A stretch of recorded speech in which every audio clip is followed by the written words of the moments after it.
Salut à tous, alors aujourd'hui on va parler de Avengers Infinity War, donc vu avec Anna. Salut. Qui est le 19e épisode du MCU et a priori la fin de la phase 3, même s'il y a Ant-Man 2 qui devrait sortir, ce qui n'a pas trop de logique, ce serait mieux de sortir l'Avengers vraiment à la fin. Alors au casting on a du peuple. Non, il y a vraiment tout le monde de tous les films du MCU, plus Peter Dinklage. Donc on a juste deux absents, c'est Ant-Man et Hawkeye. D'ailleurs peut-être qu'il lui est arrivé quelque chose, je m'en souviens plus. En tout cas voilà, sinon il y a vraiment tout le monde. Juste pour préciser, avec cette histoire de droit et tout, il n'y a pas Deadpool non plus, avant que vous vous posiez des questions. Et pour ce qui est de mon ressenti sur le film, et ben ce film m'a choqué. Non mais pas dans le mauvais sens du terme, moi j'expliquais pourquoi, et toi? Moi je sais pas en fait, je pourrais pas décrire ce que j'ai pensé de ce film. Après c'est pas négatif non plus. Les points qui m'ont paru vraiment assez atypiques pour un film Marvel, enfin bon c'est déjà qu'il y ait un générique, parce qu'avant on avait toujours le logo Marvel qui lui n'est pas un générique, parce que il ne dit pas qu'on est dans les MCU, il dit juste que c'est un film Marvel. Et donc là on n'a pas le truc pré-logo Marvel. Le film commence, il y a tout le logo de production d'un film Marvel, et ensuite on a une première scène du film, et ensuite on a vraiment un petit générique, Avengers, Infinity War, comme ça. Il y avait aussi un petit passage avec écrit, je crois, Marvel Studios, et le IO ça faisait un 10, que ça fait 10 ans Ah que oui, le MCU existe. ouais, il est vrai. 19 films en 10 ans. Ils ont bûché. Deuxième point, c'est l'humour. Alors on en a un petit peu pendant la première heure, et ensuite pendant toute l'heure et demie qui suit, parce que le film fait au moins 2h37, quelque chose comme ça. En même temps, vu tout le monde qui a casé, c'était le minimum. Et du coup, il y a genre une seule fois pendant toute l'heure et demie Qui a suivi. ouais, voilà, où il y a de l'humour, c'est avec, je dirais que c'est en rapport avec l'armure Hulkbuster. Parce qu'il est. Et pourtant, c'est pas de l'humour verbal en fait, c'est du comique de situation. Donc voilà, et ça tombe pas dans le ridicule en fait. Oui, contrairement à ce qu'ils ont fait quasiment pendant les 18 autres films. Et du coup, le troisième point, c'est le ton qui est donné au film. On est sur un truc hyper lourd. Et du coup, quand ils instaurent une ambiance assez lourde, même pendant la première heure, il va pas y avoir, par exemple, Spider-Man qui vient d'un coup faire une blague de merde. Non, s'il y a de l'humour dans la première heure, ça va venir à des moments plus plats, mais ça laisse justement la tension monter. D'ailleurs, pour continuer sur l'ambiance, en gros, ce qu'on se disait, nous deux, c'est que l'ambiance du trailer, elle était mais vraiment super lourde, super heavy. Ça a deux sens en fait. Ouais. Comme plusieurs trailers de films du MCU, et je me suis dit, ouais, en fait, ils ont juste coupé toutes les blagues du trailer pour faire un truc lourd, et en fait, on en a plein dans le film. Et ben non. C'est ça, et c'est pour ça qu'on a été assez surpris. Sans spoiler, on va dire que la fin est quand même un parti pris assez qui se démarque assez de tout ce qui a été fait avant. Alors ils ont lâché 2-3 trucs de toute façon, donc si vous êtes là pour la critique, vous n'avez pas vu le film, vous avez quand même vu que il va se passer 2-3 trucs, et il fallait l'oser.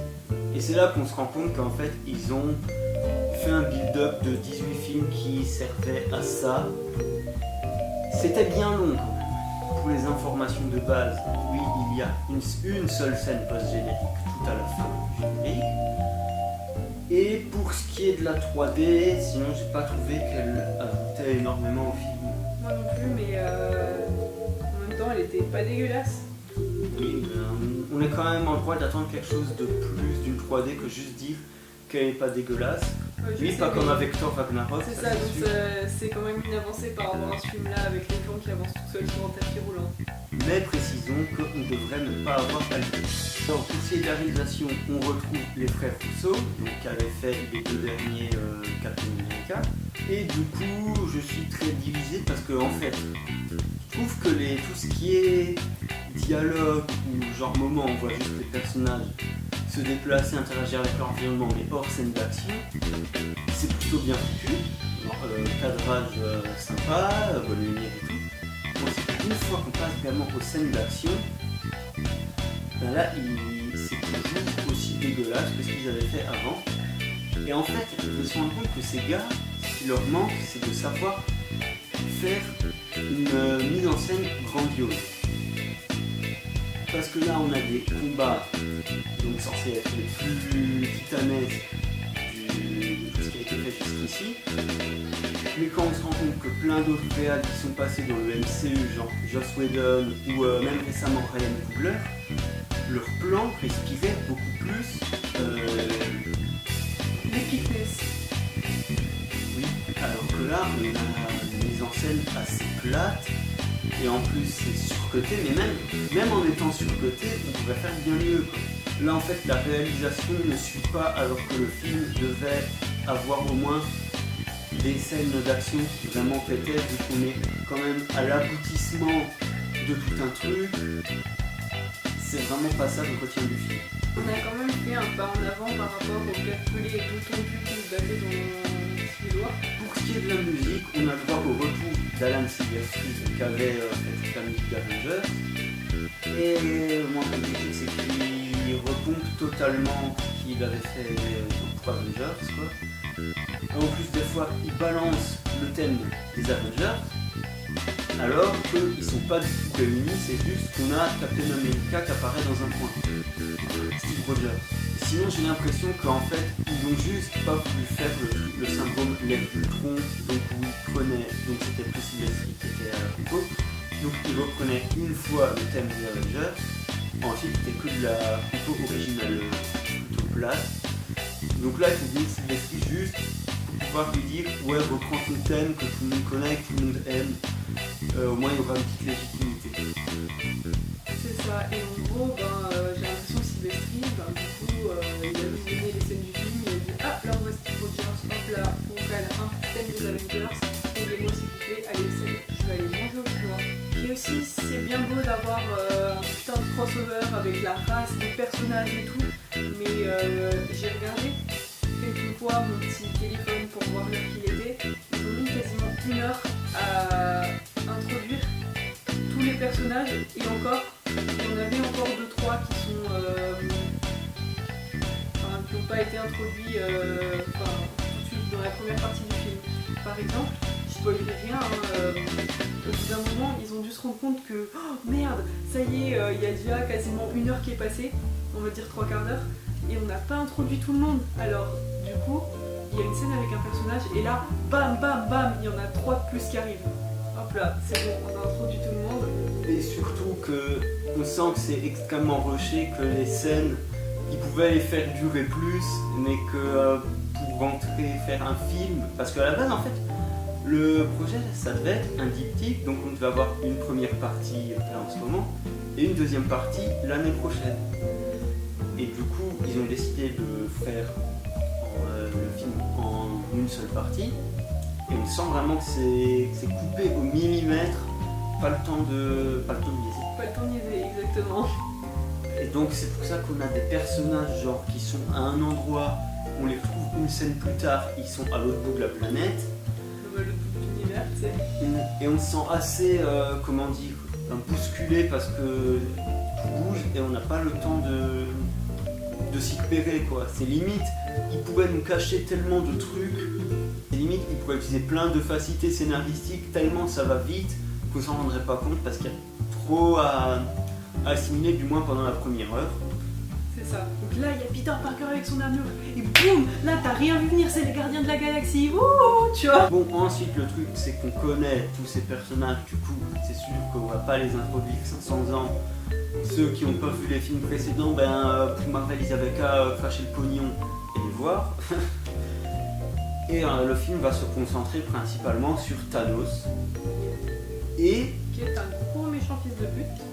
Au moins, lui, il est bien développé. Donc déjà, c'est un méchant qui, lui, a vraiment un but, et c'est pas genre dominer l'univers off course. Mais il y a quand même quelque chose qui se cache derrière, donc il a sa pensée à lui, et elle vient se confronter à tous les super-héros qui n'ont pas le même point de vue. Mais c'est travaillé, et du coup, il y a des scènes où là, ça se permet justement de prendre plus le temps pour de développer. Puis c'est un méchant qui a une backstory, donc on montre de partie, on montre pas tout, mais au moins c'est pas genre pouf, voilà, on te lâche un méchant dans le film pour faire chier, pour être méchant. Moi ça me rappelle aussi Thor Ragnarok, où Odin avant de mourir il est là en mode Ah oui, ouais, voilà. Thor, je t'ai pas dit, tu as une demi-sœur. Elle vient leur casser la gueule et voilà comment elle est introduite. Et on a à peu près fait le tour. Bon, et sinon pour ce qui est de l'histoire, ouais, ben c'est bien foutu, il y a pas trop de paresse scénaristique. On va dire qu'ils se sont quand même donné du mal pour celui-là au moins. Et aussi avec Thanos, en fait, ils ont trouvé un méchant avec une motivation qui puisse mettre en danger absolument tout le monde. Donc c'est pour ça qu'ils sont réunis en fait, c'est parce que pour une cause commune, c'est parce que s'il fait son truc, quoi, s'il arrive à ses fins, c'est tout le monde qui est dans une merde, mais colossale. Voilà, et c'est pas juste une personne en mode viens m'aider s'il te plaît copain, parce que moi seul je vais être dans la merde quoi. Non, c'est vraiment tout le monde qui est dans une merde noire. Bah du coup pour conclure, je dirais que enfin Marvel fait quelque chose d'artistiquement abouti et pas juste la même soupe, mais qui était nécessaire pour mettre en place ce film-là. On peut pas dire que c'est un mauvais film. Ensuite, il y a quand même 2-3 points noirs. Donc, globalement, ça passe. Je pense que c'est un des meilleurs moments que j'ai passé à regarder un film du MCU. Peut-être avec les Gardiens de la Galaxie et Iron Man 3. Pour ma part, en fait, j'ai jamais été vraiment hyper fan des Marvel, mais ça m'a vraiment donné envie de voir ce qui va se passer pour la prochaine phase en fait. Vraiment, j'ai hâte de voir ça. Et bon, ça me fait chier de dire ça parce que de base je préfère DC, mais là quand on voit Justice League qui est sorti il y a quelques mois et ce film-là, je suis quand même obligé de dire que celui-là était supérieur. En tout cas, merci d'avoir regardé la vidéo, n'hésitez pas à vous abonner, à donner votre avis sur le film en commentaire et surtout à partager la vidéo. C'est le plus important pour nous. Nous on vous dit à plus.